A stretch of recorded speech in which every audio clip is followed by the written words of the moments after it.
Hello my dear friends and masters, welcome back to our channel oneness vegetarianism. నా పేరు స్వప్నేశ్వరి. ముందుగా మనందరి గురువు అయిన డాక్టర్ బ్రహ్మర్షి పితామహ పత్రి సార్కి నా యొక్క అనంతకోటి ఆత్మ ప్రణామాలు. సత్యలోకవాసులకి, దివ్యలోకవాసులకి, మహాకారణ లోకవాసులకి, నక్షత్ర లోకవాసులకి, ఏంజల్స్కి, మహావతార్ బాబాజీకి, బుద్ధ భగవానుడికి, రామ్తా మాస్టర్ మహా ఉపాధ్యాయుడు, మాస్టర్ టీచర్, ఇమోటల్ గురువైన తండ్రికి నా యొక్క అనంతకోటి ఆత్మ ప్రణామాలు. ఈ వర్తమాన క్షణంలో ఉన్న సమస్త సృష్టికి, సృష్టిలో ఉన్న యావత్ గురుమండలకి, కాంతి మాస్టర్స్కి, ఇమోటల్ మాస్టర్స్కి నా యొక్క స్వయానికి కూడా అనంతకోటి ఆత్మ ప్రణామాలు.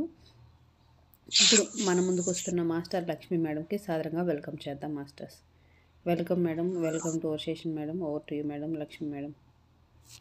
Thank you madam.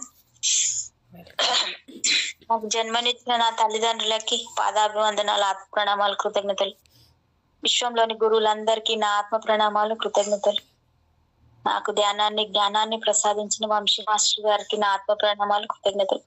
బ్రహ్మర్షి పితామహ పత్రి మాస్టర్ గారికి మరియు రామ్తా మాస్టర్ గారికి శతకోటి ఆత్మ ప్రణామాలు, కృతజ్ఞతలు. నాకు అవకాశం ఇచ్చిన స్వప్నేశ్వర్ మేడం గారికి, oneness vegetarianism channel creator, young గురుకి ఆత్మ ప్రణామాలు, కృతజ్ఞతలు. Thank you madam, thank you very much. విశ్వంలోని ప్రస్తుత వర్తమాన క్షణానికి మరియు నా స్వయానికి, ఈ వర్తమాన క్షణంలోని సమస్త ప్రాణకోటికి కూడా నా ఆత్మ ప్రణామాలు, కృతజ్ఞతలు. ఓషో మాస్టర్ గారికి నా ఆత్మ ప్రణామాలు, కృతజ్ఞతలు. Thank you.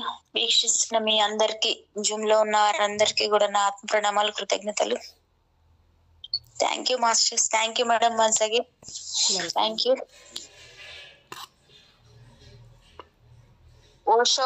ఓషో జీవిత సత్య చదువుకుంటున్నాం. అందులో శ్రద్ధ. నిన్న మనం అనుబంధం గురించి చెప్పుకున్నాం, అనుబంధం పూర్తి చేసుకున్నాం. నెక్స్ట్ శ్రద్ధ. నా వాయిస్ ఓకే కదా madam? Yes madam. Record on అయిపోయింది. Okay madam, okay. Thank you. శ్రద్ధ. సావధానం నది మానసికమైన అవసరం. సావధానన్నది అన్నది మానసిక అవసరం.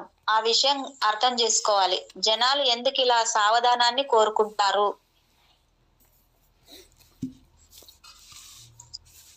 శ్రద్ధను ఆశిస్తారు. అందరికన్నా ముందుగా తమపైనే దృష్టి నిలపాలని ఆశిస్తారు. తాము ప్రత్యేకంగా ఇతరుల కన్నా భిన్నంగా ఉండాలని ఎందుకు కోరుకుంటారు? ఎందుకంటే లోపల వాళ్ళు ఏదో కోల్పోయారు. వ్యక్తికి తన గురించి తనకు స్పష్టత లేదు. ఇతరుల గుర్తింపు ద్వారా తమని తాము గుర్తిస్తారు. తమ అస్తిత్వంతో సరాసరి సంబంధం కలిగి ఉండదు. ఇతరుల ద్వారా తమని తాము గుర్తిస్తారు. ఇతరులు నువ్వు మంచివాడివి అంటే వ్యక్తి తాను మంచివాడని భావిస్తాడు. నువ్వు మంచివాడు కాదు ఇతరుల కంటే అంటే ఆ వ్యక్తి తీవ్ర నిరాశకు గురవుతాడు కూడా. అయ్యో నేను మంచివాడిని కానా అనుకుంటాడు. నువ్వు అందంగా ఉన్నావనంటే వ్యక్తి ఆనందిస్తాడు. అసహ్యంగా ఉన్నావనంటే దిగులు పడతాడు. రికార్డింగ్ ఆగిపోవడం కాదు, ఆఫ్లైన్ లో ఫోన్ కాల్ వచ్చింది. మళ్ళీ మొదటి నుంచి చదవనా? లేదు, ఇప్పుడు చదివింది ఉంది కదా, చదువుతాను. శ్రద్ధ. సావధానం అన్నది మానసికమైన అవసరము. ఆ విషయాన్ని అర్థం చేసుకోవాలి. జనాలు ఎందుకు తన సావధానాన్ని కోరుకుంటారు? శ్రద్ధను ఆశిస్తారు. అందరికన్నా ముందుగా తమపైనే దృష్టి నిలపాలని కలిగి ఉండదు. ఇతరుల ద్వారా తమను గుర్తిస్తారు.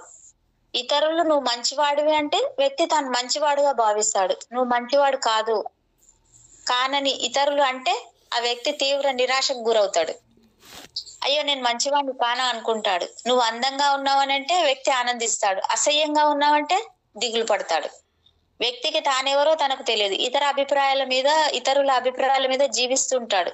ఇతరుల అభిప్రాయాలు సేకరిస్తూ ఉంటాడు. వ్యక్తి తన అస్తిత్వంతో సరాసరి సంబంధం కల్పించుకొని దాని ద్వారా గుర్తింపు పొందాడు. అందువల్ల అభిప్రాయాల్ని, అస్తిత్వాన్ని అరువు తెచ్చుకుంటాడు. అందువల్ల అతని దృష్టి తన మీద పడాలనుకుంటాడు. అందరి దృష్టి కూడా తన మీద పడాలనుకుంటాడు. జనం తన మీద శ్రద్ధ ప్రదర్శిస్తే తనని అందరూ ప్రేమిస్తున్నారని భావిస్తాడు. కారణం, ప్రేమలో ఒకరి పట్ల ఒకరు శ్రద్ధ చూపడం ఉంటుంది. ప్రేమ సావధానమైంది. ప్రతి ఒక్కరూ ప్రేమను కోల్పోతున్నారు. చాలా కొద్ది మంది మాత్రమే ప్రేమను పొందగలుగుతున్నారు. ఎందుకంటే ప్రేమే దైవం. కోట్ల మంది ప్రేమ రాహిత్యంలో జీవిస్తున్నారు. దేవుడు లేకుండా జీవిస్తున్నారు. ప్రేమను కోల్పోతున్నారు. ఆ ఖాళీని నింపడం ఎలా? దానికి సులభమైన మార్గము, సులభమైన ప్రత్యామ్నాయము ప్రజలు తమ మీద శ్రద్ధ చూపెట్టేలా చేయడము, జనాల దృష్టి తమ మీద పడేలా చేసుకోవడము. అది వ్యక్తిని తెలివి తక్కువాన్ని చేస్తుంది, మోసం చేస్తుంది. మేడం చెప్పండి. నేనేం చెప్పలేదు మేడం. ఏదో అంటున్నారని వినిపించింది మేడం. ఓకే. బుద్ధుడు కేవల ప్రేమ. అతను అస్తిత్వాన్ని ప్రేమిస్తాడు. అస్తిత్వం అతన్ని ప్రేమిస్తుంది. అంటూ లేను, సమాధి అంటే మేడం అంటూ లేను, తింటూ ఉన్నా. అంటూ లేదు, తింటూ ఉన్నారు. Okay, very good madam, good madam. ప్రేమిస్తుంది. సమాధి అంటే అదే. అది నువ్వు సమస్తంలో ఒక భాగమైనప్పుడు వీలవుతుంది. అది భావప్రాప్తి, పతాక స్థితి. అది శారీరకమైంది కాదు, మానసికమైంది కాదు, పాక్షికమైంది కాదు. అది సంపూర్ణతకు సంబంధించింది. అతనికి ఆ పరవశం అనుభూతం అవుతుంది. దానిని ఎట్లాంటి శారీరక శ్రద్ధతోనూ అవసరం లేదు. సాధారణమైన మనిషి లోపల ప్రపంచం ఎడారిగా మిగిలిపోతుంది. అది ఎంతో అందమైన ఉద్యానవనం కాగలదు. దాని బీజాలు నీ బాల్యంలోనే పడాలి. వాటిని తప్పనిసరిగా అప్పుడు అందించాలి. ఆ బీజాల్ని పెట్టెలో పెట్టి తాళం వేస్తే అవి ఎప్పటికీ పూలై వికసింపలేవు. వ్యక్తి లోపలి ప్రపంచానికి సంబంధించి ఎట్లాంటి జాగ్రత్త తీసుకోకపోతే, మేడం కొంచెం ఏదో డిస్టర్బెన్స్ వస్తుంది. ఏమీ లేదు. Okay okay. ఎట్లాంటి జాగ్రత్త తీసుకోకపోతే, లోపలికి చూడకపోతే అక్కడ ఏమీ జరగదు. శ్రద్ధ చాలా అవసరం. ఎట్లాంటి అభివృద్ధికైనా శ్రద్ధ, సావధానం అత్యంత ఆవశ్యకాలని మూల ధాతువులని ఇటీవల కాలంలో గ్రహించారు. పసిబిడ్డకు తల్లిపాలు అవసరం. దాన్ని మించి బిడ్డపై తల్లి చూపే శ్రద్ధ మరింత ముఖ్యమైంది. ఒకవేళ తల్లి బిడ్డ శారీరకమైన ఎదుగుదల మీద మాత్రమే శ్రద్ధ చూపి కేవలం ఆహార విషయంలో మాత్రమే ఆసక్తి చూపితే, ఇతర విషయాలపై ఆసక్తి ప్రదర్శించకపోతే, బిడ్డ తల్లి తనను పట్టించుకోవడం లేదని, నిర్లక్ష్యం చేసిందని భావిస్తాడు. దాంతో అతని ఎదుగుదల ఆగిపోతుంది. తన మీద తనకు విశ్వాసం సన్నగిల్లుతుంది, నమ్మకం పోతుంది. జీవితానికి ఉన్న ప్రయోజనాన్ని బిడ్డ కోల్పోతుంది. ఆ వ్యక్తి తాను పనికి మాలిన వాడినని, తన అవసరం ఎవరికి లేదని భావిస్తాడు. ఇతరులకు ఉపయోగపడటం అన్నది గొప్ప ఉపయోగం. అది లేని పక్షంలో ఏదీ ఉండదు. ఎలాంటి ఎదుగుదలలు ఉండదు. ఎలాంటి ఎదుగుదల కూడా ఉండదు. ఆ సంగతి మొక్కల్లోనూ కూడా చూడవచ్చు. 2 మొక్కల్ని పక్క పక్కనే నాటి రెంటికి ఒక రకమైన సారవంతమైన ఎరువులు, రసాయనాలు ఇచ్చినా ఎలాంటి తేడా ఉండదు, ఒక్క విషయం తప్ప. ఒక మొక్క పట్ల ప్రేమతో ఆ పని నిర్వహించండి. రెండో దాని పట్ల పట్టింపు లేకుండా అన్ని సమకూర్చండి. మొదటి మొక్కను పలకరించండి, కౌగిలించుకోండి, ముద్దు పెట్టండి. మీరు శ్రద్ధ వహించిన మొక్క ఏపుగా త్వరగా ఎదుగుతుంది. నిర్లక్ష్యం వహించిన మొక్క కన్నా వారాల్లో 2 అవుతుంది. పెద్ద పూలు, పెద్ద పళ్ళు ఇస్తుంది. అలా మాట్లాడకపోవచ్చు, అది మాట్లాడకపోవచ్చు, కానీ నీకు అది కృతజ్ఞత ప్రకటించకపోవచ్చు. పెద్ద పువ్వులు, పెద్ద పళ్ళు, అది నీతో ఆనందాన్ని పంచుకుందనటానికి దాని లోపల ఎవరో తన పట్ల శ్రద్ధ వహించారన్న కృతజ్ఞత ఉంటుంది. అది లోపలి ప్రపంచానికి కూడా వర్తిస్తుంది. మనం ఎడారిగా మిగిలితే అక్కడ పొరపాటు జరిగిందని గ్రహించాలి. దాని పట్ల మనం ఎట్లాంటి శ్రద్ధ వహించడం లేదని తెలుసుకోవాలి. ఆ విషయాన్ని పట్టించుకోలేదనుకోవాలి. సన్యాసం అంటే నీ జీవితానికి సంబంధించి కొత్త రకమైన శ్రద్ధ వహించడం, నీ లోపలి అవసరాల పట్ల శ్రద్ధ ప్రకటించడం, నీ కేంద్రం పట్ల మరింత శ్రద్ధ వహించడం. వ్యక్తి సమయం దొరికినప్పుడల్లా కళ్ళు మూసుకొని ప్రపంచానికి తలుపులు మూసి అన్ని విస్మరించాలి. లోపలి ప్రపంచం పట్ల శ్రద్ధని, ఆసక్తిని, ప్రేమను ప్రకటిస్తే పూలు వికసించడం అనుభవానికి వస్తుంది. అది ఒక రకమైన తోట పని లాంటిది. అందులో గొప్ప ఆనందం ఉంది. వ్యక్తి చైతన్య సుమాల వికసనాల్ని చూస్తే జీవితం పనికిమాలింది కాదని, అర్థవంతమైందని గ్రహిస్తాడు. వ్యక్తి తనకు వచ్చిన అవకాశాన్ని అర్థవంతంగా నిర్వహించానని సంతృప్తి పడతాడు. దృక్పథం.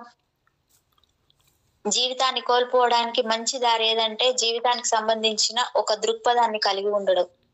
దృక్పథం అన్నది మనసులో అంటే ఆలోచనల్లో రూపొందుతుంది. జీవితం అన్నది మనసును దాటింది. దృక్పథాలు మన కల్పనలు, మన మూఢనమ్మకాలు, మొండితనాలు, మన స్పృష్టులు, మన ఆవిష్కారాలు. జీవితం మన కల్పన కాదు. దానికి భిన్నంగా జీవన సరస్సులో పైన కదిలే చిన్న అలలం మనం. అగాధ సముద్రంపై అలల్లాంటి దృక్పథపు సముద్రపు లోతుల్ని ఎలా చూపుతుంది?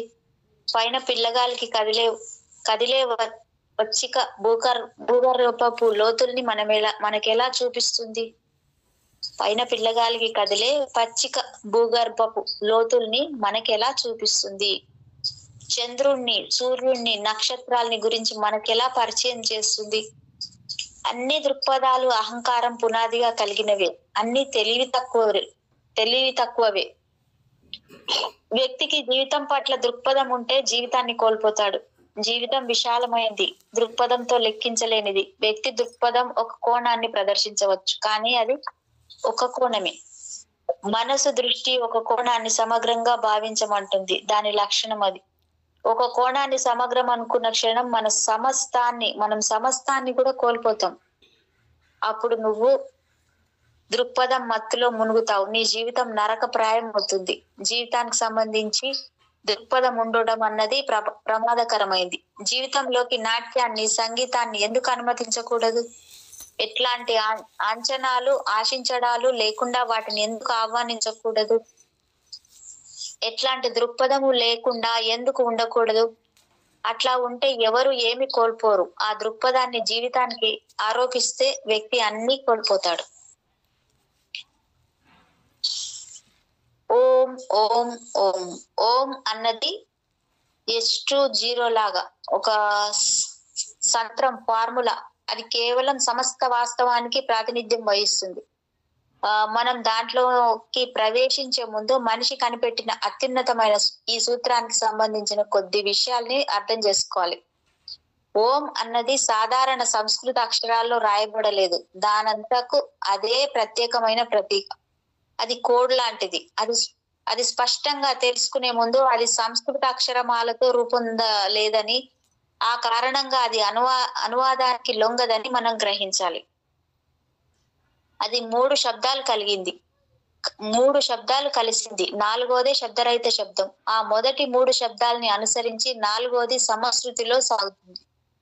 3 శబ్దాల్ని వినవచ్చు. 4వ శబ్దాన్ని మన లోతుల అస్తిత్వంలో ఆలకించవచ్చు.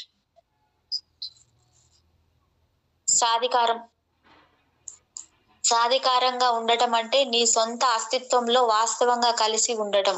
వాస్తవంగా ఉండడం అంటే ఏమిటి? ఇక్కడ 3 విషయాలు గమనించాలి. మొదటిది, ఎవరి మాట వినకు. ఎప్పుడు నీ లోపలి స్వరాన్ని విను. నువ్వు ఎట్లా ఉండాలనుకుంటున్నావో అట్లా ఉండు. లేకుంటే నీ జీవితం పనికి మాలిందవుతుంది.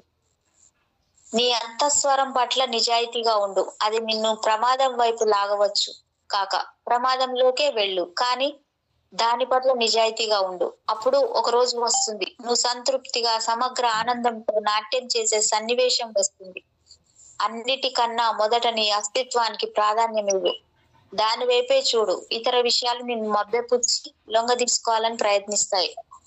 వాటిని అనుమతించకు. అవి లెక్కలేనన్ని ఉంటాయి. ప్రతి ఒక్కడు నిన్ను అదుపు చేయడానికి సిద్ధంగా ఉంటాడు. ప్రతి ఒక్కడు నిన్ను మార్చడానికి ప్రయత్నిస్తూ ఉంటాడు. నువ్వు అడక్కపోయినా దారి చూపడానికి సిద్ధంగా ఉంటారు. నీ జీవితానికి మార్గదర్శక సూత్రాలని నిర్దేశిస్తారు. నీ లోపలే నీ మార్గదర్శక సూత్రాలు ఉన్నాయి. వాటి బ్లూ ప్రింట్ తీసుకొని బయలుదేరు. సాధికారికంగా ఉండడం అంటే నీ పట్ల నువ్వు నిజాయితీగా ఉండడం. అది చాలా కష్టమైన విషయం. అరుదైన వ్యక్తులు మాత్రమే అలా ఉండగలరు. ఎప్పుడు అలా ఉంటారో అప్పుడు ఫలితాన్ని అందుకుంటారు.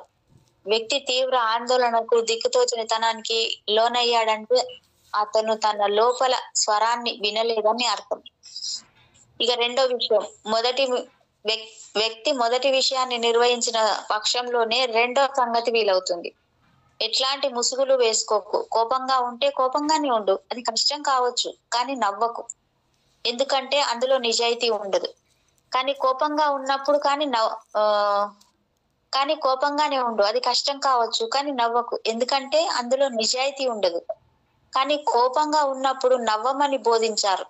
అప్పుడు నువ్వు కపటంగా ఉంటుంది. అప్పుడు ఆ నవ్వు కూడా కపటంగానే ఉంటుందంట. ముసుగులా ఉంటుంది. అది పెదాలతో వ్యాయామం చేయించినట్లు ఉంటుంది. అంతకు మించి మరేదీ లేదు.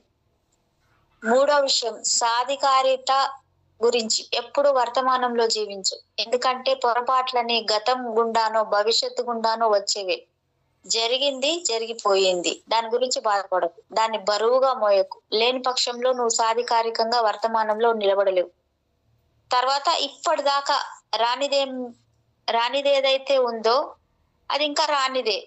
అనవసరంగా భవిష్యత్తు గురించి ఆందోళన వహించకు. ఆందోళన పడితే అది రంగంలోకి వచ్చి వర్తమానాన్ని విధ్వంసం చేస్తుంది. వర్తమానం పట్ల నిజాయితీగా ఉండు. అప్పుడు నువ్వు సాధికారికంగా ఉంటావు. ఇప్పుడు ఇక్కడ ఉండడం అన్నది సాధికారం. అక్కడ గతం లేదు, భవిష్యత్తు లేదు. ఈ క్షణమే సమస్తం. ఈ క్షణమే శాశ్వత అనంతం.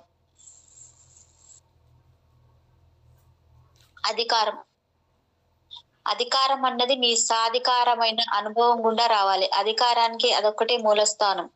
అంతకు మించిన అవకాశం లేదు. రామకృష్ణ పరమహంస అధికారంతో మాట్లాడగలడు. రమణ మహర్షి అధికారంతో మాట్లాడగలడు. కానీ వివేకానందుడు మాట్లాడలేడు. అతను పండితుడు మాత్రమే, మేధావి మాత్రమే. మహావీరుడిది అధికార స్వరం. కానీ గౌతమ గణధరది కాదు. అతని మహావీరుడు శిష్యుడు. అతను విషయ సేకరణ చేసి బ్రాహ్మణ పండితుడు. మహావీరుడు చెప్పిన విషయాలను రాసి పెట్టినవాడు. జీసస్ అధికారంగా మాట్లాడడానికి అర్హుడు, పోపులు కాదు. పవిత్ర గ్రంథాల్లో ఎక్కడ ఏది ఉందో వాటిని సమయానుకూలంగా చెప్పగలం. కాబట్టి మాకు చెప్పడానికి అధికారం ఉందని ఆ పండితులు భావిస్తారు. వీళ్ళకన్నా ఎంతో ప్రావీణ్యంతో కంప్యూటర్ ఆ పని చేయగలదు. దాని దగ్గర యాంత్రిక చలనం ఉంది. దానికోసం ఎట్లాంటి చైతన్యం అవసరం లేదు. దుఃఖించువారు ధన్యులు, వారు ఓదార్పబడుదురు అన్న జీసస్ మాటల్ని వల్లించే వాళ్ళు జీసస్ కాలేరు. గ్రామ్ ఫోన్ రికార్డ్ కూడా ఆ మాటల్ని తిరిగి చెప్పగలదు. గ్రామ్ ఫోన్ రికార్డ్ పైన తోక ఆడించే కుక్క బొమ్మను చూసారా? పోపులు శంకరాచార్యులు ఆ పనే చేస్తారు. ఆ మాటల్ని వల్లిస్తారు. వీళ్ళని సాధికారం ఉన్న వాళ్ళుగా భావించకండి. వాళ్ళు ఇతరుల్ని తమల్ని వంచిస్తారు. తూర్పు దేశాల్లో సత్యాన్ని దర్శిస్తే మనం సత్యంగా మారుతామంటారు. సత్యంగా మారినప్పుడే సాధికారత వస్తుంది. సత్యం దాని గుండా మాట్లాడుతుంది. నువ్వు కేవలం ఒక వాహిక, స్వరం సాగే వెదురు వేణు. తమని తాము హిప్నటైజ్ చేసుకోవడం. నేను కొన్ని నెలల పాటు ఆదివాసులు నివసించే బస్తర్లోని ఒక ప్రాంతంలో ఉన్నాను. అక్కడ స్త్రీలు పొలాలకు వెళ్లి పనిచేసేవాళ్ళు. వాళ్ళు ఒకసారి ఆ అరణ్యంలోనే ఎవరి సాయం లేకుండా ఒంటరిగా బిడ్డను ప్రసవించేవాళ్ళు.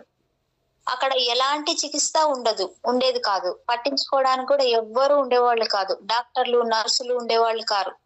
ఆమె ప్రసవించిన బిడ్డని చెట్టు కింద నీడలో పెట్టి యథావిధిగా పొలంలో పనిచేసుకునేది.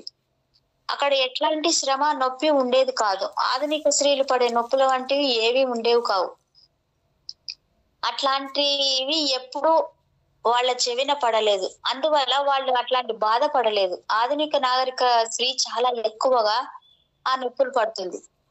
పాశ్చాత్య స్త్రీ గర్భవతి అయినప్పటి నుండి ఆ రోజు వస్తుంది, వినాశకాలం సమీపిస్తుంది అంటూ 9 నెలలు బాధపడుతూనే ఉంటుంది. ఆమె తనను తాను మంత్రబద్ధ చేసుకుంటుంది, మాయకు లోను చేసుకుంటుంది. 9 నెలల పాటు సుదీర్ఘ హిప్నటిజం లో మునిగి ఉంటుంది. ఫలితంగా అది బలంగానే మారి అలవి మీరిన బాధగా పరివర్తన చెందుతుంది. బస్తర్ కు వెళ్లి ఈ పాశ్చాత్య స్త్రీ తన బాధ గురించి చెప్పింది. అట్లాంటి బాధ అంటూ మా దగ్గర లేదు అంటారు ఆదివాసులు. ప్రపంచంలో ఇప్పుడు బాధపడకుండా ప్రసవించే మార్గాలు 1,00,000 వచ్చాయి. స్త్రీ అంతరాంతరాల్లో అలాంటి బాధ అంటూ ఏమీ లేదు అన్న భావనను బలంగా ఇంజెక్ట్ చేశారు. మనిషి తాను సృష్టించుకున్న ప్రపంచంలో తాను జీవిస్తాడు. మెలకువ. మీరు మెలుకున్నారని మీరు అనుకుంటున్నారా? ప్రతి ఉదయం కళ్ళు తెరుస్తారు, అది ఒక విషయం. మేల్కోవడం అన్నది పూర్తిగా వేరైన విషయం. ఏ విషయంలోనైనా మీరు కళ్ళు మూసుకొని లోపలికి చూడండి, లోపల కళలు, అద్భుతాలు ప్రవహిస్తూ ఉంటాయి. ఈ సాధారణమైన మేల్కో కాదు, వాళ్ళు కళల్లోనే ఉంటారు. కేవలం వాళ్ళు కళ్ళు తెరుచుకున్నాయి. వాళ్ళు యాంత్రికంగా ప్రవర్తిస్తారు. వాళ్ళు దొడ్డు కొట్టుడు చేయడంలో నిపుణులు. కారణం, వాళ్ళు పని చేయడానికి అలవాటు పడిపోయాడు. వాడు రోబోటు. ఒక పని చేయదలుచుకుంటే ఆ విషయం రోబోట్ మెదడులోకి ఆ సంజ్ఞలు చేరుతాయి. దాంతో ఎట్లాంటి చైతన్యంతో పని లేకుండా ఆ పని చేస్తారు. అది మనసులో ఫీడ్ చేసే ప్రోగ్రామ్ లాంటిది. మనం ముఖ్యంగా అర్థం చేసుకోవాల్సిన విషయం ఇది. మనం ప్రోగ్రామ్ చేయబడ్డం. మత పెద్దలు, రాజకీయవాదులు, అన్ని రకాల సిద్ధాంతకారులు మనల్ని ప్రోగ్రామ్ అయ్యేలా చేశారు. పసితనం నుండి చేశారు. మీరు అనుకునే మెలకువ స్థితిలో యాంత్రికమైన అలవాట్లున్నాయి. వాటిని తిరిగి చేస్తూనే ఉంటారు. ప్రతి కొత్త తరానికి కొత్త ప్రోగ్రామ్ ఫీడ్ అవుతుంది. నిజమైన మేల్కోవడము డీ ప్రోగ్రామ్ అయినప్పుడు అదే వస్తుంది. మేల్కోవడం, ధ్యానం చేయడం, ఉదయం తగిన సమయం, రాత్రంతా పూర్తి విశ్రాంతి అనంతరం వ్యక్తి తన కేంద్రానికి సన్నిహితమవుతాడు. అన్ని సమయాల కన్నా ఉదయం పూట చైతన్యంతో కేంద్రాన్ని సమీపించడం సులభం. కారణం, వ్యక్తి రాత్రంతా కేంద్రం దగ్గరే ఉంటాడు. గాఢ నిద్ర పునర్శక్తినిస్తుంది. కారణం, అచేతనంగా కేంద్రాన్ని సమీపించిన బాహ్య ప్రపంచానికి సంబంధించిన శ్రమ నుంచి వ్యక్తి విముక్తుడై ఉంటాడు. గాయాలు మాని ఉంటాయి. ధూళి దూరమై ఉంటుంది. వ్యక్తి స్నానం చేసి శుభ్రపడతాడు. అందువల్ల శుభ్ర స్థితితో ప్రపంచంలో కొత్త చైతన్యంతో అడుగు పెడతాడు. ఎరుక, స్పృహ. ఎరుక వైపు మొదట అడుగు పెట్టే ముందు వ్యక్తి శరీరాన్ని జాగ్రత్తగా పరిశీలించాలి. వ్యక్తి ప్రతి కదలికని, హావభావాల్ని దర్శించడంలో చురుగ్గా ప్రవర్తించాలి. అట్లా పరిశీలనతో ఉంటే అద్భుతం ఆవిష్కారం కావడం మొదలవుతుంది. అంతకు ముందు నువ్వు చేసే పనులు క్రమక్రమంగా అదృశ్యమైపోతాయి. నీ శరీరం గొప్ప విశ్రాంతి స్థితికి చేరుకుంటుంది. సమశృతిలో సాగుతుంది. శరీరం నుంచి గాఢమైన శాంతి వెలువడుతుంది. సున్నిత సంగీతం శరీరాన్ని స్పృశిస్తుంది. అప్పుడు నీ ఆలోచన పట్ల స్పృహతో సాగు. శరీరంతో లాగే ఆలోచనలోను మార్పు గమనించు. ఆలోచనలు శరీరం కన్నా పెళుసైనవి, సుకుమారమైనవి, అంతేకాదు ప్రమాదకరమైనవి కూడా. అప్పుడు నీ అంతరాంతరాల్లో జరిగే మార్పు చూసి ఆశ్చర్యానికి లోనవుతావు. ఒకవేళ నీ మనసులో ఆ క్షణంలో మెదిలే ఆలోచనలు రాసి పెడితే వాటిని చూసి నువ్వు గొప్ప ఆశ్చర్యానికి లోనవుతావు. లోపల జరుగుతున్న దాని గురించి నువ్వు నమ్మలేవు. రాసి పెట్టాక 10 నిమిషాల తర్వాత వాటిని చదివితే నువ్వు పిచ్చివాడవుతావు. లోపల ఎంత పిచ్చెక్కిన మనసుతో తెలిసిన దిగ్భ్రమ చెందుతావు. ఎందుకంటే మనం స్పృహలో ఉండటం అలవి మీరిన పిచ్చి ఆలోచనలు అంతఃప్రోక్త తపస్వినిలా సాగుతాయి. నువ్వు ఏ పని చేసినా దానిపై ఆ ప్రభావం ఉంటుంది. అది నీ జీవితం అవుతుంది. కాబట్టి ఈ పిచ్చి మారాలి. ఇక్కడ ఎరుకకు సంబంధించిన అద్భుతం ఏమిటంటే, ఇక్కడ నువ్వు స్పృహతో ఉండడం మినహాయించి చేయాల్సింది ఏది ఉండదు. అక్కడ చూడడం అన్నది, పరిశీలించడం అన్నది పరిస్థితిని మారుస్తుంది. క్రమక్రమంగా పిచ్చి మాయమవుతుంది. ఆలోచనలన్నీ క్రమక్రమంగా ఒక పద్ధతికి చేరుకుంటాయి. గందరగోళం అదృశ్యమవుతుంది. అవి మరింత వ్యవస్థీకృతమవుతాయి. అప్పుడు లోపల గొప్ప శాంతి నెలకొంటుంది. నీ మనసు, శరీరం శాంతియుతమవుతాయి. అవి ఒకదానికొకటి సానుకూలంగా స్పందిస్తాయి. అక్కడ వంతెన నెలకొంటుంది. ఇప్పుడు అవి వేరు మార్గాల్లో పరిగెట్టవు. వేరు వ్యతిరేక మార్గాల్లో గుర్రాలపై దూసుకుపోవు. నీ అనుభూతులు, స్పందనలు స్పృహతో ఉంటాయి. అక్కడ చాలా పల్చటి పొర ఉంటుంది. దాని నిర్వహణ చాలా కష్టమైంది. కానీ నీ ఆలోచనల పట్ల స్పృహతో ఉండడం వల్ల అడుగు ముందుకు పడుతుంది. నీ అనుభూతుల, స్పందనల ఆవిష్కరణకు మరింత గాఢమైన స్పృహ అవసరం. వాటి పట్ల స్పృహలో ఉంటే సమశ్రుతిలో సాగే సంగీత సమ్మేళనంలో సాగుతాయి. నిజమైన ఎరుక అంటే కేవలం ఎరుక మాత్రమే కాదు, అప్పుడు అది శ్రమ కిందికి వస్తుంది. నిజమైన ఎరుక ఎలాంటిదంటే ఎట్లాంటి శ్రమ లేని ఎరుక. వ్యక్తి ఆ మార్గంలో ఆందోళనకు గురైతే అది ఎరుక కాదు, అది సమస్తాన్ని విధ్వంసానికి గురి చేస్తుంది. ఈ సంగతి గుర్తుంచుకోవాలి. ఎట్లాంటి ఆందోళనకు గురి కానిదే నిజమైన ఎరుక. విశ్రాంతి పొందే చైతన్యం అది. కేవల పరిశీలన ప్రయత్నం ఏమాత్రం లేనిది, శ్రమ ఏమాత్రం లేనిది, ప్రయత్నరహిత ప్రయత్నం. ఆ పని చేస్తూ పోతే తలుపులు క్రమంగా తెరుచుకుంటాయి. ఎట్లాంటి ఆందోళనకు గురి కాకుండా ప్రతి క్షణాన్ని పరిశీలనకు లోను చేస్తే నువ్వు నిజమైన దారిలో అడుగుపెట్టినట్లే. అప్పుడు నువ్వు వెనకటి వ్యక్తివి కావు. చైతన్యంలో ఉండడానికి 3 కష్టమైన దశల్ని అధిగమించాలి. ప్రతి అన్వేషకుడు తప్పనిసరిగా అవగాహన చేసుకోవాల్సిన విషయాలు ఇవి. వాస్తవంలో ప్రతి వ్యక్తి మేల్కుంటాడు, కానీ చర్య పూర్తి అయిన తర్వాత జరుగుతుంది. నువ్వు ఆగ్రహంతో ఉంటావు, నువ్వు భార్యను చెంపదెబ్బ కొడతావు, ఆమె నీ మీద దిండు విసురు కొడుతుంది. ఆ సందర్భం జరిగిపోయాక నెమ్మదిస్తావు, మెలకు వస్తుంది, స్పృహలోకి వస్తావు. కానీ లాభం లేదు, అప్పటికే జరగాల్సింది జరిగిపోయింది. ఇంకా చేయడానికి ఏమీ ఉండదు. నిజానికి ఏ పని జరిగిందో అది జరిగి ఉండాల్సింది కాదు, అప్పటికే ఆలస్యం అయిపోయింది. ఇక్కడ 3 విషయాలు గుర్తుంచుకోవాలి. 1, చర్యకు ఉపక్రమించే ముందు మెలకువతో ఉండు. చైతన్యంతో ఉండాలనుకున్న మనిషికి అది ఎంతో కష్టంగా కూడుకున్న పని. చర్యలో ఉండటం అన్నది కష్టమైన పని. కోపం అన్నది నీ లోపల వ్యాపించిన పొగ లాంటిది. అక్కడ స్పృహతో ఉండడం అన్నది మొదటి శ్రమ, కానీ అది అసాధ్యం కాదు. కొంత చైతన్యంతో ఉంటే అదుపులో పెట్టవచ్చు. చర్య అనంతం 15 నిమిషాలకు నెమ్మదిస్తావు. మొదట ప్రయత్నిస్తే ఆ నెమ్మదించడం 5 నిమిషాల అనంతరం జరగవచ్చు.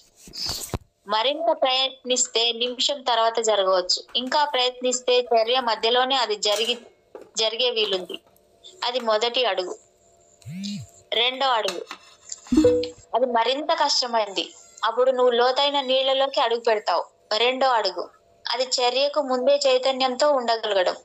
అప్పుడు చర్య ఆలోచన స్థాయిలో ఉంటుంది, మనస్సుతో తచ్చాడుతూ ఉంటుంది, ఇంకా చర్యగా పరివర్తించలేదు, బీజప్రాయంగా ఉంది.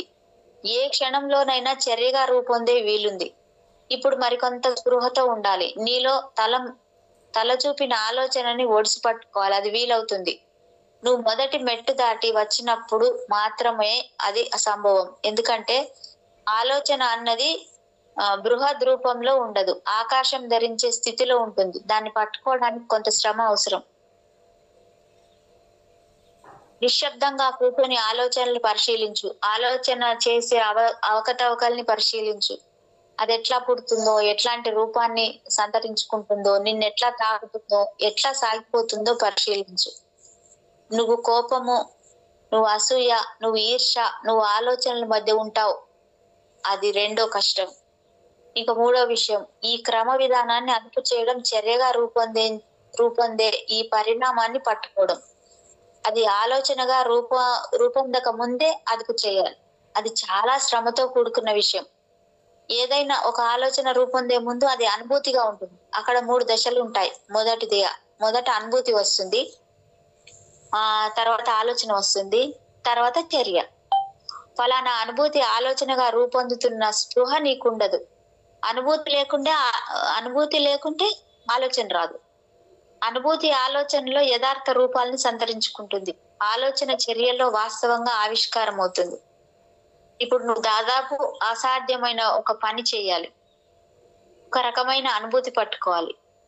ఈ పరిణామాన్ని నువ్వు గమనించవు. అనుభూతి ఎందుకు కొద్దిగా నిన్ను ఆందోళనకు గురి చేసిందో వాస్తవానికి నువ్వు గ్రహించలేవు. నువ్వు ఆందోళనకు గురయ్యావు కనుక ఆ అనుభూతిని, ఆలోచనని పట్టుకోలేవు. లోతుల్లో ఉండటం వల్ల దాన్ని పట్టుకోలేవు. వ్యక్తి ఆలోచనల పట్ల స్పృహలో లేకుంటే అనుభూతిలో పడి కొట్టుకుపోతాడు. సౌందర్యం, అందం వ్యస్తాశ్రయం కాదు, అది వస్తువుల్లో లేదు. అది ప్రేమించే నేత్రం చేసే ఆవిష్కరణ, అది నేత్ర సృష్టి. సౌందర్యం అన్నది ప్రేమ చేసే సృష్టి. అందం అన్నది భౌతికంగా ఉన్నది మాత్రమే కాదు. అది ఆధ్యాత్మికం. అది ఆధ్యాత్మికం కాని పక్షంలో భౌతిక సౌందర్యం ఎంతో కాలం ఉండదు, రూపు మాసిపోతుంది. అది తాత్కాలికమైన ఉనికి కలిగిందే. జనం 2 కారణాల వల్ల ప్రేమలో పడతారు. ఒకటి భౌతిక సౌందర్యం. ఒక వ్యక్తి భౌతిక సౌందర్య కారణంగా ప్రేమలో పడితే త్వరలో నిరాశకు లోనవుతాడు. 2-3 రోజులు చాలు ఆ భౌతిక సౌందర్య అనుభవానికి వచ్చేస్తుంది. లోపల శూన్యం ఉంటుంది, ఖాళీ ఉంటుంది. అక్కడ అంతః సౌందర్యం ఉండదు. కాబట్టి శారీరక సౌందర్యం కారణంగా ప్రేమలో పడిన వాళ్ళంతా అతి త్వరగా నిరాశకు లోనవుతారు. దిక్కు తోచని తనంలో పడతారు, గందరగోళానికి లోనవుతారు. కానీ తాము ఏది కోల్పోయామో అది చూడరు.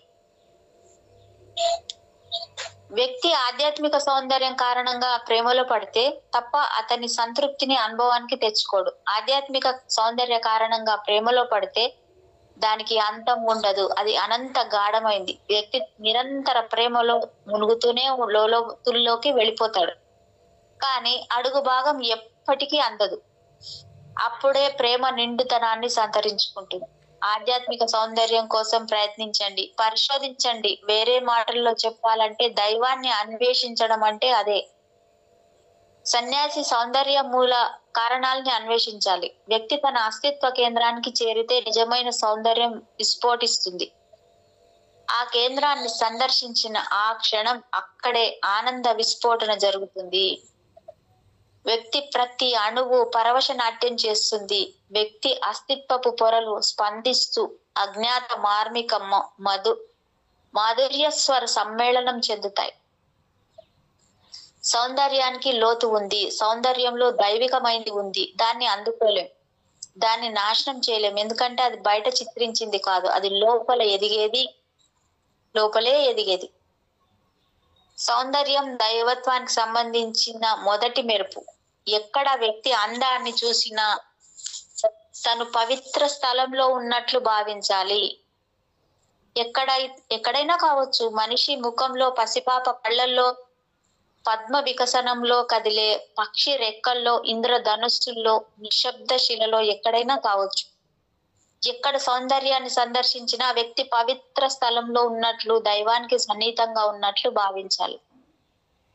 నేను ఒక ఇంద్రియ మతాన్ని బోధిస్తాను, నేను సున్నితమైన మతాన్ని బోధిస్తాను. నా మేరకు సౌందర్యం అన్నది సత్యం కన్నా విలువైంది.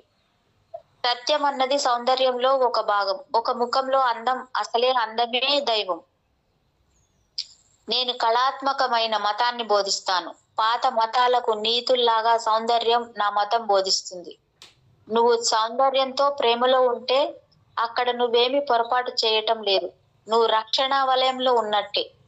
ఎందుకంటే నువ్వేదన్నా తప్పు చేయదలుచుకుంటే నువ్వు అసహ్యమైన పని ఏదో చెయ్యాలి. సౌందర్యాన్ని ఆరాధించే మనిషి అబద్ధాన్ని చెప్పలేడు, ఎందుకంటే అబద్ధం అసహ్యమైంది. అతను సౌకుమార్యమే అతను ఎంతో అనవసరమైనవిగా చేయకుండా అడ్డుపడుతుంది. నేనొక హసిడిక్ మార్మికుడి గురించి చదివాను. అతను ఎంతో అందగాడు.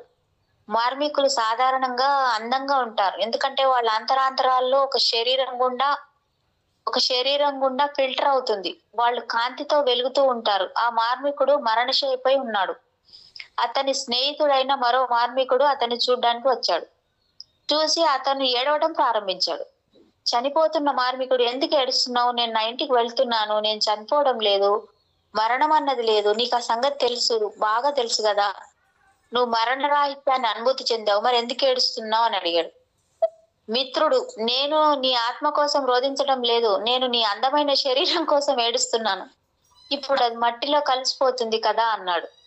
ఆ కథ చివరి సారాంశం, ఇద్దరు ఏడుస్తారు. నాకు ఆ కథ ఇష్టం. ఇద్దరు మార్మికులు ఏడ్చారు. సౌందర్యం భగవంతుని ఆవభావం, అది ఏ రూపంలో ఉన్నా దైవికమే. బుద్ధుడు తన సన్యాసులు ఎత్తే బిచ్చాన్ని మధుకరం అన్నాడు. మధుకరం అంటే తేనెటీగ తేనెను సేకరించడం లాంటిది. భిక్షువు అంటే బౌద్ధ సన్యాసి ఇంటింటికి తిరుగుతాడు. అతను తన భిక్షనంతా ఒక ఇంట్లోనే అడగడు. దానివల్ల వాళ్ళకి ఎంతో శ్రమ. అందువల్ల ఎవరినో భిక్షం అడుగుతాడు. ఒక ఇంట్లో కొంత, మరొక ఇంట్లో మరికొంత. అందువల్ల అతనికి ఎవరికి శ్రమ ఇవ్వడు. ఒకే ఇంటికి మళ్ళీ మళ్ళీ వెళ్ళడు. తుమ్మెద ఒక పువ్వు నుండి ఇంకొక పువ్వుకు సాగుతుంది. అక్కడ దేన్ని సొంతం చేసుకోవడం అంటూ ఉండదు. తేనెటీగ ఒక పువ్వు నుంచి కొంత సేకరించి మరొక పువ్వు దగ్గరికి వెళ్ళడం అక్కడ సౌందర్యం గాయపడదు. పరిమళం మలినపడదు. అస్సలు తేనెటీగ వాలి వెళ్ళిన సంగతే పువ్వుకు తెలియదు. అట్లా తేనెటీగ నిశ్శబ్దంగా వస్తుంది, నిశ్శబ్దంగా వెళుతుంది. బుద్ధుడు మెలకువతో ఉన్న మనిషి ఈ ప్రపంచంలో తేనెటీగలాగా జీవిస్తాడు. అతని ప్రపంచ సౌందర్యాన్ని మలినపరచడు, ప్రపంచ పరిమళాన్ని మలినపరచడు. అతను నిశ్శబ్దంగా జీవిస్తాడు, నిశ్శబ్దంగా సాగిపోతాడు. ఏది తనకు అవసరమో అంత మేరకే అడుగుతాడు. అతని జీవితం సరళమైంది, సంక్లిష్టమైంది కాదు. అతను రేపటి కోసం కూడబెట్టడు. తేనెటీగ రేపటి కోసం సేకరించదు. ఈ రోజుకు దొరికింది, ఈ రోజుకు చాలు అన్నాడు. తేనెటీగకు కొన్ని లక్షణాలున్నాయి. మొదటిది, అది పువ్వు నుండి ఇంకొక పువ్వుకు సాగుతుంది. ఎక్కడా స్థిర నివాసం ఏర్పరచుకోదు. నిశ్చలంగా ఉండి నిలబడిపోదు. అది పువ్వుని ఇష్టపడుతుంది, కానీ అనుబంధాన్ని పెంచుకోదు. స్వేచ్ఛగా ఉంటుంది. సన్యాసి జీవన విధానం లాంటిది. అన్ని అనుబంధాల నుంచి స్వేచ్ఛగా ఉండడం. తేనెటీగ దేన్ని సొంతం చేసుకోదు. ఇంకో తేనెటీగతో ఘర్షించదు. నా పువ్వు దగ్గరికి ఎందుకు వచ్చావు అనదు. దానికి భిన్నంగా అందమైన పూలను, తేనెతో నిండిన పూలను చూస్తే వెంటనే వెళ్లి తన గుంపుతో చెబుతుంది. ఇప్పుడు శాస్త్రవేత్తలు తేనెటీగల్ని ఒక ప్రత్యేకమైన భాష ఉందంటున్నారు. కనీసం 4 పదాలని కనుక్కున్నారు. సాంకేతిక భాషను కనిపెట్టారు. ఇప్పటికీ అది మాత్రమే ఖచ్చితం. ఆ 4 పదాలని అవి 4 పదాలని వాడతాయి. అవి భాషా సంబంధమైనవి కావు. అవి హావభావాలకు సంబంధించినవి. మనిషి ఒక నిధిని చూసిన వెంటనే ఇతరుల కంటపడకుండా దాన్ని దాచిపెడతాడు. తేనెటీగ అట్లా కాదు. ఒక పూలవనాన్ని చూసిన వెంటనే ఆ విషయం ఇతర తేనెటీగల నుంచి దాచిపెట్టడానికి బదులు పరుగున తన గుంపు దగ్గరికి వెళ్లి ఈ విషయం చెబుతుంది. అవి గుంపుగా జీవిస్తాయి, కమ్యూన్ లో జీవిస్తాయి. ఒక తేనె తుట్టె దగ్గర వేల తేనెటీగలు కలిసి ఉంటాయి. ఒక తేనెటీగ ఒక రకమైన నాట్యం చేస్తుంది. అది మొదటి సంకేతం. ఆ తేనెటీగ ఆ ప్రత్యేకమైన డాన్స్ చేసిందంటే ఆ తేనెటీగ దేన్నో కనిపెట్టిందని తేనెటీగల గుంపుకు తెలుస్తుంది. ఆ తేనెటీగ చర్య యురేకా యురేకా, నేను కనిపెట్టాను అనడం లాంటిది. అప్పుడు అన్ని ఆ తేనెటీగను అనుసరిస్తాయి.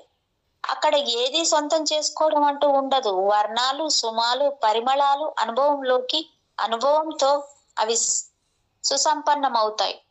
చివరికి అయినా ముఖ్యమైనది, తేనెటీగ తేనెను స్వీకరిస్తుంది. చివరికి అది ముఖ్యమైనది, తేనెటీగ తేనెను స్వీకరిస్తుంది, కానీ ఎక్కడా పువ్వును గాయపరచదు. ఆగి ఎంత కళాత్మకంగా నిర్వహిస్తుందంటే అది పువ్వును ఏ మాత్రం గాయపరచదు. అది పువ్వుతో దౌర్జన్యపూరితంగా ప్రవర్తించదు. అది మనిషి లాంటిది కాదు. మనిషి పువ్వుని ఇష్టపడితే దాన్ని వెంటనే కోసేస్తాడు. మనిషి ప్రేమ విధ్వంసనాత్మకం. అది ప్రేమ కాదు, దౌర్జన్యం. ప్రేమ పేరుతో నిర్వహించే పనిలో ఎక్కడో ద్వేషం దాగి ఉంది.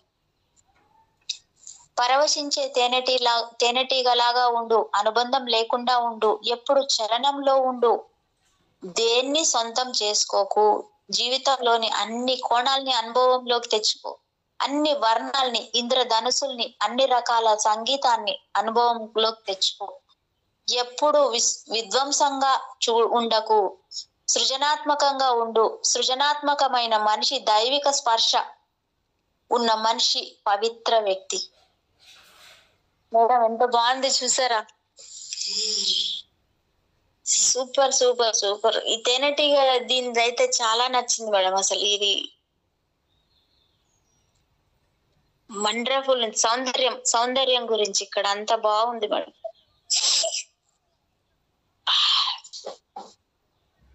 ఉనికి. ఇంగ్లీష్ పదం బీయింగ్, సంస్కృత ధాతు భూ నుంచి వచ్చింది. భూ అంటే ఏదైతే ఎదుగుతుందో అది అట్లా ఎదిగే దైవం. చెట్లు ఎదుగుతాయి, పక్షులు ఎదుగుతాయి, రాళ్లు పెరుగుతాయి. అట్లా పెరగడం అంటూ ఏది ఉందో అంతా దైవత్వమే. ప్రతిదీ దాని తత్వంలో ఎదుగుతుంది, దాని పరిధుల్లో ఎదుగుతుంది. బీయింగ్ పునాదిని గుర్తుంచుకోండి. భూ అంటే ఏదైతే శ్వాసిస్తుందో, ఏదైతే ఎదుగుతుందో, దేనికైతే జీవితం ఉందో, ఏది ప్రాథమికమో, అది ఏది ఆదిమమైందో అదంతా ఉనికి కలిగిందే. మంచి గుండా ప్రవహించే ప్రతి ఉనికి మంచిదే. పాతకాలం వారు నువ్వు మంచి చేస్తే నీకు మంచి జరుగుతుందనేవాళ్ళు. నేను దానికి వ్యతిరేకంగా చెప్తాను. మంచిగా ఉండు.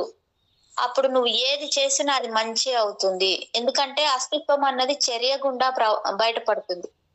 ఉనికి అన్నది ప్రాథమికం, చర్య కాదు. గతంలో చర్య ఆధారంగా ఒత్తి చెప్పి వంచన చేశారు. అస్తిత్వం చెడ్డది కావచ్చు, కానీ వాళ్ళు మంచి పనులు చేయవచ్చు. అట్లాంటి వాళ్ళు గౌరవనీయులు, సన్యాసులుగా భావించబడ్డారు. వాళ్ళు లోపలికి చూస్తే అక్కడ ఏమీ లేదు, మామూలు మనుషులే. వాళ్ళు ప్రయత్నంలో నిలదొక్కున్నారు. తమని తాము క్రమశిక్షణకు లోను చేసుకున్నారు. తమని తాము సంస్కరించుకొని, ధర్మానికి లోను చేసుకొని, సేవ చేస్తూ, ప్రార్థన చేస్తూ అది ఇది చేశారు. కానీ ఇదంతా చేయడం అన్నది ఉపరి తలంలోని. వాళ్ళు కేంద్రానికి ప్రయాణం చేయలేదు. నిజానికి కేంద్రమే ముఖ్యమైంది. కేంద్రం మారందే ఉపరితలంలో మారినా లాభం లేదు. ఒక జీసస్ అతని అస్తిత్వాన్ని బట్టే అంచనాకి లొంగుతాడు. అతని దగ్గరగా ఉండే అతని ఉత్తమ అస్తిత్వం కూడా ఉండా అన్ని జరుగుతాయి. అతను చెప్పేది వినడానికి ప్రయత్నించకండి. అతను ఏం చెప్పాడో చూడండి. అతనేమిటో చూడండి. అక్కడే కీలకం ఉంది. అతని దగ్గరగా ఉండండి. హిందువులు దాన్ని సత్సంగం అన్నారు. సత్యానికి సన్నిహితంగా ఉండడం. మేధస్సుతో అనుభవాన్ని ముడిపెట్టండి. అతనేమిటో వినండి. అస్తిత్వం సంచలిస్తుంది. అస్తిత్వం వికసిస్తుంది, పరిమళిస్తుంది. జీసస్ దగ్గర నిశ్శబ్దంగా ఉంటే అతని నిశ్శబ్దాన్ని వింటావు.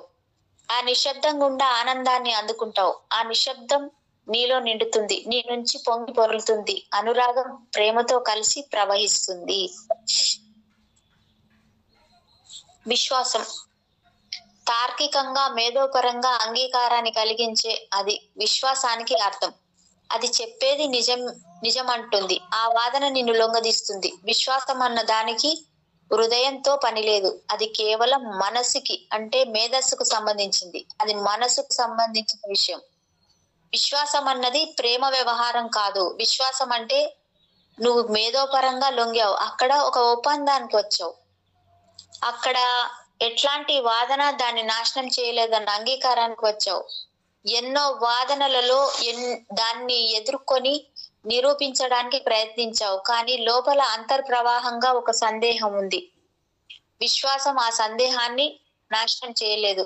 దాన్ని కేవలం కప్పి పెడుతుంది, అంతే. అది ఎంత జాగ్రత్తగా కప్పి పెడుతుందంటే నువ్వు దాని సంగతే మర్చిపోతావు.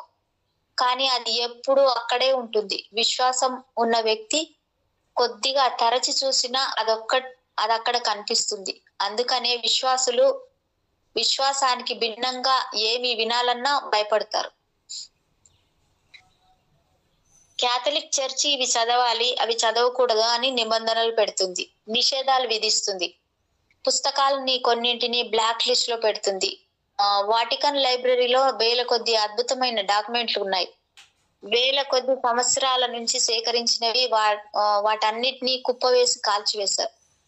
చారిత్రక ప్రాధాన్యం ఉన్న రికార్డులన్నిటినీ కూడా కాల్చివేశారు. దానికి ఆధారాలు ఉన్నాయి. క్రిస్టియానిటీకి వ్యతిరేకమైన వాటన్నిటిని కూడా తగలబెట్టారు. మహమ్మదీయులు కూడా అదే పని చేశారు. హిందువులు ఆ పని చేశారు. ప్రపంచ వ్యాప్తంగా విశ్వాసులు అదే పని చేశారు. ఎందుకంత భయం? ఎందుకంటే విశ్వాసి సందేహం నుంచి స్వేచ్ఛగా లేడని అర్థం. సందేహం అక్కడుంది. ఎవరైనా దాన్ని పైకి తీసుకునే వీలుంది. వాళ్ళు ఏదో రకంగా దాన్ని కప్పి పెట్టారు. గాయాన్ని దాచిపెట్టారు, కానీ గాయం మానలేదు. అది అక్కడుంది. దాన్ని దాచిన చోటే అది విస్తరిస్తుంది. జనం దేవుణ్ణి నమ్ముతారు అంటే వాళ్ళ సందేహం మాయమైందనా? ఒకవేళ సందేహం అక్కరలేని పక్షంలో విశ్వాసం యొక్క అవసరం ఏముంది? విశ్వాసం విరుగుడు లాంటిది, ఔషధం లాంటిది. నువ్వు ఆరోగ్యంగా ఉంటే ఎలాంటి ఔషధంతో పని లేదు. నీలో ఎలాంటి సందేహం లేకుండా ఎట్లాంటి నమ్మకము అవసరం లేదు. విశ్వాసం అన్నది పైనే ఉండేది, ఉపరితలంలో ఉండేది, పైన కనిపించే డొల్ల. అది నిన్ను విడదీస్తుంది. విశ్వాసి అన్నవాడు నీ పైన కనిపించేవాడు, నీ ఉపరితల భాగం.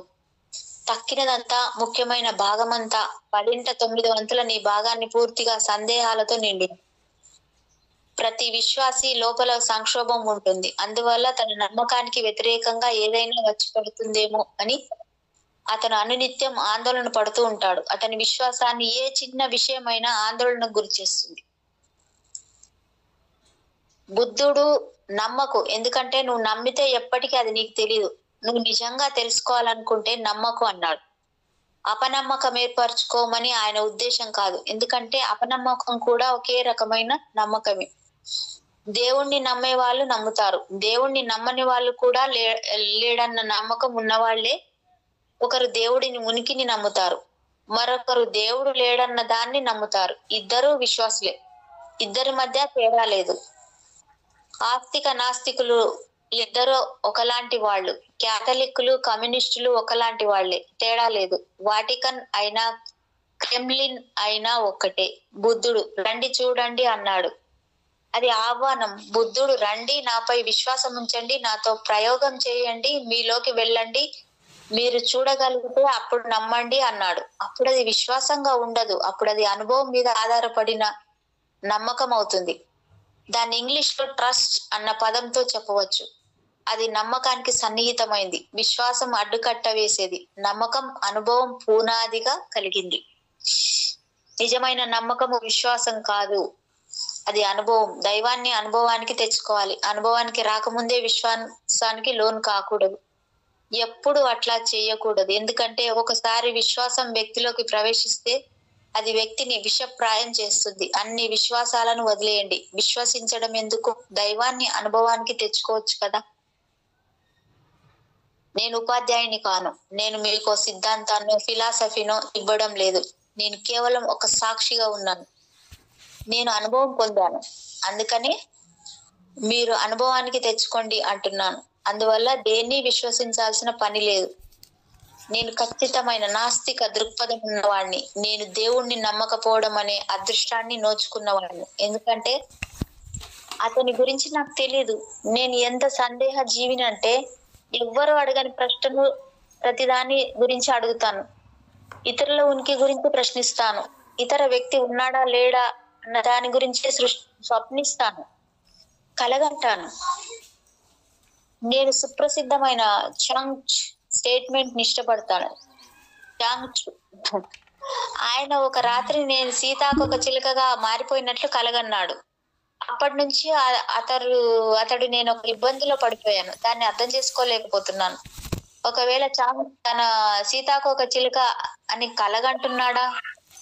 ఎవరికి తెలుసు? ఉదయాన్నే సీతాకొక చిలుక గాఢంగా నిద్రపోతూ తనని చాంగ్ కలగంటుందా? ఎవరికి తెలుసు అన్నాడు. నేను యూనివర్సిటీలో ఉన్నప్పుడు నా డెస్క్ వెనక ఇది రాసి ఉంచాను. ఒక రోజు ఒక ప్రొఫెసర్ నా దగ్గరికి వచ్చాడు. డెస్క్ వెనక రాసింది చూసి, ఎవరి చాంగ్స్ స్టేట్మెంట్ ఇక్కడ రాసావు అని అడిగాడు. అప్పుడు నేను అది స్టేట్మెంట్ కూడా, ఇది నా స్టేట్మెంట్ కూడా. మిమ్మల్ని మీరు నేను నమ్మటం లేదు అన్నాను. మమ్మల్ని మీరు నమ్మడం లేదు అన్నాను. ఆ ప్రొఫెసర్ ఏం మాట్లాడుతున్నావు అని అడిగాడు. నేను కొన్నిసార్లు మీరు కూడా నా కలలోకి వస్తారు, ఇప్పుడు ఈ విషయం గురించి సంక్లిష్టంగా మారింది అన్నాను. అసలు అతను నీ ఉద్దేశం ఏమిటి అన్నాడు. నేను ఆ కలలో కూడా మీరు ఈ బోర్డు గురించి అడిగారు, ఎందుకు నీ దగ్గర ఈ బోర్డు ఉంది అన్నారు. ఇప్పుడు మళ్ళీ అదే అడుగుతున్నారు, ఇప్పుడు దేన్ని నమ్మాలి అన్నాను. అతను ఆ మాట పలుకు లేకుండా మాయమయ్యాడు. అతను నువ్వు నాకు పిచ్చెక్కించావు, అసలు నీకేమైనా పిచ్చెక్కిందా అన్నాడు. తర్వాత నాకు ఆ మేరకి పిచ్చి ఉన్నందుకే నేనెంతో సంతోషించాను, ఎందుకంటే నేను దేనిని నమ్మను, సంపూర్ణ స్వేచ్ఛతో ఉంటాను. ఆ స్వేచ్ఛలో ఏదో ఆవిష్కారం అవుతుంది. ఆ సంపూర్ణమైన శూన్యంలోకి అనంతం నుంచి ఒక పిల్లగాలి వస్తుంది. నేను దాన్ని చూడలేను, కానీ అనుభూతి చెందగలను. నేను దాని తాజాదనాన్ని అనుభవించగలను. నేను ఆ పరిమళాన్ని అనుభూతి చెందుతాను. అది నన్ను మారుస్తుంది. ఇప్పటికీ నేను విశ్వాసిని కాను, ఎందుకంటే ఇప్పుడు దేవుడు నాకో వాస్తవం. ఇప్పుడు నేను దేవుడు ఉన్నాడు అనను, కేవలం దేవుడు మాత్రమే ఉన్నాడు, ఇంకేది లేదు అంటాను.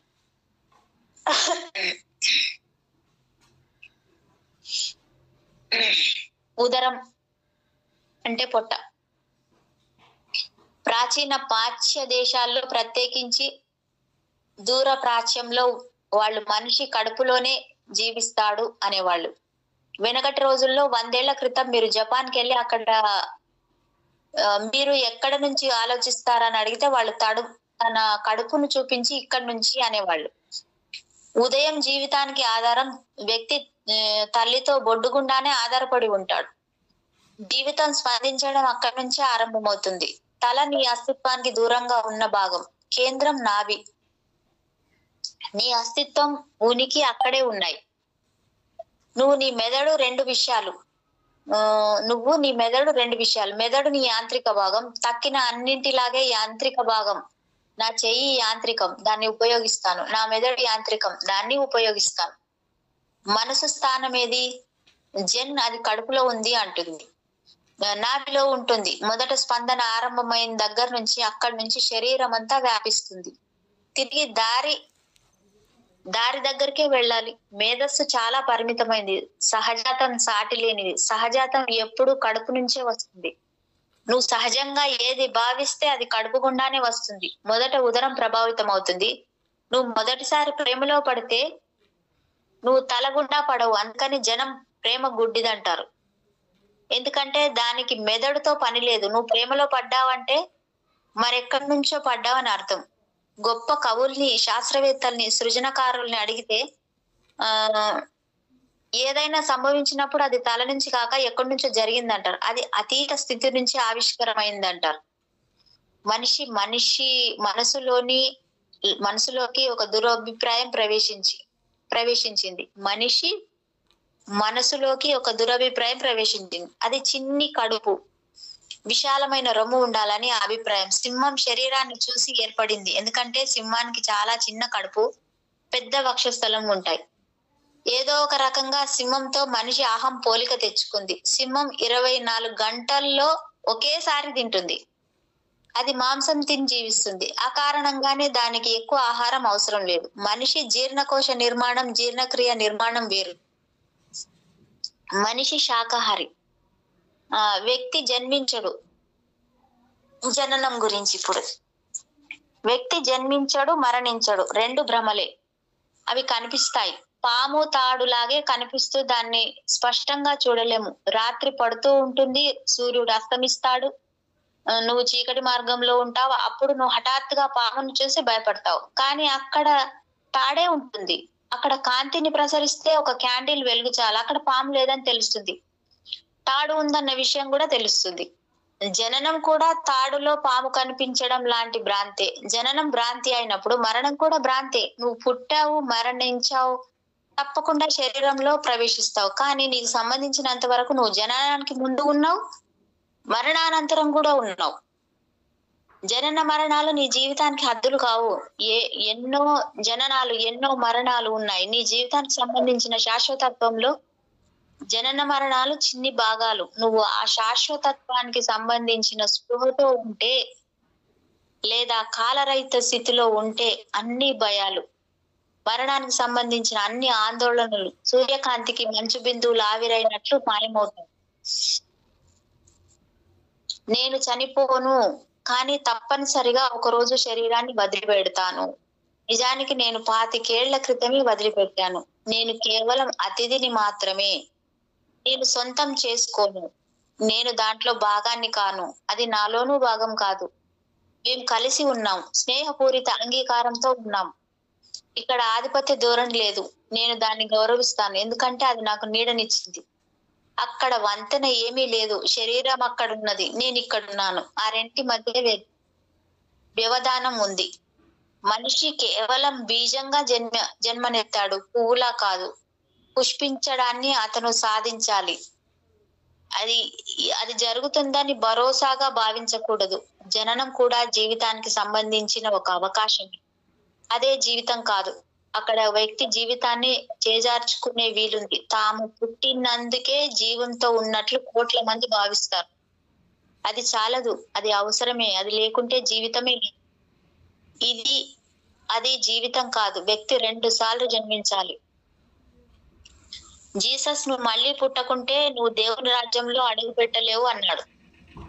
ఒక రకమైన పునర్జన్మ అవసరం. సాధారణమైన జన్మ శరీరం మనసుల జన్మ లాంటిది. అది సజీవం కావడానికి శక్తివంతమైన చైతన్యం అవసరం.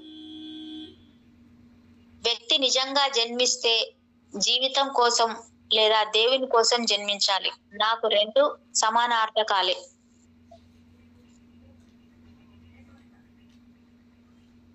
బ్రహ్మానందం.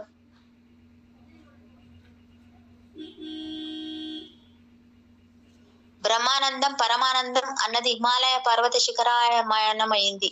దాన్ని మించింది ఏదీ లేదు. వ్యక్తి దాన్ని అందుకోందే జీవనయాత్ర సంపూర్తి, పరిపూర్తి కాదు. జీవన లక్ష్యం నెరవేరదు. బ్రహ్మానందం అన్నది విచిత్రమైన ద్రాక్షాస్రవం.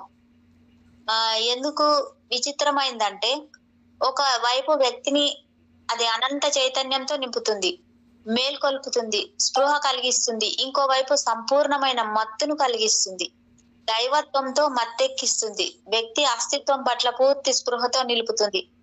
ఏ క్షణం వ్యక్తి తన ఉనికి పట్ల పూర్తి స్పృహతో ఉంటాడో అప్పుడే దైవత్వం అనే ద్రాక్షస్రవం వర్షించడం ఆరంభిస్తుంది. అది అద్భుతాల్లోకెల్లా అద్భుత సంఘటన.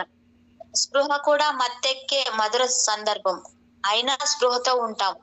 రహస్యం అదే. రెండు ఒక చోట ఉంటాయి, రెండు ఒక దగ్గరే ఉంటాయి, రెండు ఒకటై ఉంటాయి. బ్రహ్మానందం అన్నది ప్రతి మనిషి జన్మ హక్కు. అది మన అధికారం, అర్హత. ఆ అర్హత ధ్యానం మన దాన్ని అందుకోవాలి. అర్హత ధ్యానం మనం దాన్ని అందుకోవాలి. వావ్! నీలో అనంతమైన పరమానందం ఉంటే నువ్వు దాన్ని ఇతరులతో పంచుకోవచ్చు. అక్కడ కవిత్వం ప్రవహిస్తుంది, అంతులేని పూలవాన కురుస్తుంది. పూలు అంతులేని సుఖం నుంచి వచ్చారు. వృక్షం ఎంతో ఆనందంగా ఉంటే తప్ప పూలు పూయదు. వృక్షంలో ఎంతో నిర్భరమైన జీవితం ఉంటుందంటే అది రంగురంగుల పూలు పూయందే విశ్రాంతి పొందదు. పూల సంకేతాల ద్వారా అది తన ఆనంద నృత్యాన్ని మనకు అందిస్తుంది. అనంత విశ్వంతో తన ఆనందాన్ని పంచుకుంటుంది. బ్రహ్మానందం అందుకున్న మనిషికి కూడా అదే స్థితి. నా బోధనలన్నీ బ్రహ్మానందం కోసమే. ఇది ప్రతి ఒక్కరి అవకాశం. వ్యక్తి అంతులేని ఆనందంగా ఉండదలుచుకుంటే ఎప్పుడు అడ్డు చెప్పలేరు కదా. అట్లాగే మనిషి విషాదంలో మునక వేయదలుచుకున్నా అది అతని నిర్ణయమే. పరమానందం అక్కడ దేవుడిచ్చిన వరం. మనం దాన్ని తయారు చేయలేం. ఎప్పుడు ఎవరు తనంత తానుగా బ్రహ్మానందాన్ని పొందలేడు. అది వస్తే మనం దాన్ని అనుమతించవచ్చు, కానీ మనమే దాన్ని తయారు చేయలేం. అది రాకుండా మనం అడ్డుపడవచ్చు. అది మన సామర్థ్యం, కానీ దాని ఉనికిని అడ్డుకోలేం. అంటే ఉదయాన్నే సూర్యుడు వస్తాడు. సూర్యుడిని చూడకుండా గదిలోకి వెళ్ళి తలుపులు కిటికీలు మూసుకుని నువ్వు చీకట్లో ఉండవచ్చు, కానీ ఆ చీకటి అన్నది నీ సృష్టి. కిటికీలు తలుపులు తెరిస్తే సూర్యుడు గదిలోకి ప్రవేశిస్తాడు. బ్రహ్మానంద స్థితి కూడా అలాంటిదే. మనము బ్రహ్మానంద సముద్రంలో చేపల్లాంటి వాళ్ళం. మనం తలుపులు మూసుకున్నాం, బ్రహ్మానందాన్ని మనలోకి అనుమతించడం లేదు. అందుకే మనకు దుఃఖము. అయిపోయిందా madam para? Thank you madam. Thank you very much. ఎంత బాగుందో బ్రహ్మానందం మేడం. అందులో నేను మునిగి తేలుతున్నాను. మీకు మరొక్కసారి థ్యాంక్స్ చెప్పుకుంటున్నాను మేడం. Thank you. కృతజ్ఞతలు మేడం. Thank you.